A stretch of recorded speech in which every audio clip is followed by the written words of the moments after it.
Sa kaugnay na balita, sapat na ebidensya na ang video footage sa pag-torture ng suspected holdupper upang makalaboso ang sangkot na pulis. Handa ring ilagay ng National Bureau of Investigation sa Witness Protection Program ang mga testigong lulutang. Ito ang balita ni Benedict Galazan.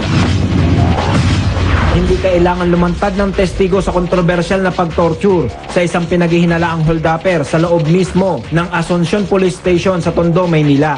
Ayon sa National Bureau of Investigation, mabigat na ebidensya na ang lumabas na video footage para panagutin ng mga pulis na sangkot sa krimen. Kung hindi man magsampa ng kaso ang mga kamag-anakan ng biktima, maaari namang maghain ng kaso ang gobyerno laban sa mga pulis. Kasi identified naman yung tao na nagto-torture doon sa biktima. Sa ngayon, sinimulan na ng NBI ang sarili nilang investigasyon sa naturang insidente. Sang-ayon din ng NBI na sumailalim ang mga tauhan ng PNP sa mga seminar kontra torture para malinis ang imahe nito sa publiko. Actually, nagpapunta na kami ng tao doon sa pinagbuburulan to conduct initial investigation. Nagpadala na rin kami ng doktor, to conduct re-autopsy.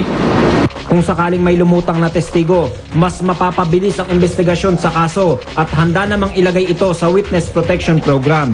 Samantala may ibang pamilya ang umaangkin sa bangkay ng biktima, kaya kailangan pa ring siguraduhin ng ahensya kung ito nga ang lalaking nasa video. Well, barbaric naman yung act na yun. Kahit sino naman hindi papayag. Isipin na lang natin kung kamag-anak natin yung ginagawa ng gano'n. Masakit para sa atin. Benedict Galasan para sa UNCV News Worldwide at ito ang balita.